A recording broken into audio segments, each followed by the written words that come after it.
యుద్ధము కేల్కత్తము పగలేంది by ప్రతీకారమేంది by బతుకుతున్న ఈ నేల కోసము నమ్మినోళ్ళ కోసము పడాలి కష్టము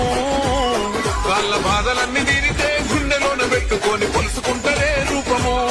ఇంతకన్నా తెలుసుకునే లాభం ఏముందిరా ఈ జన్మలో నాకు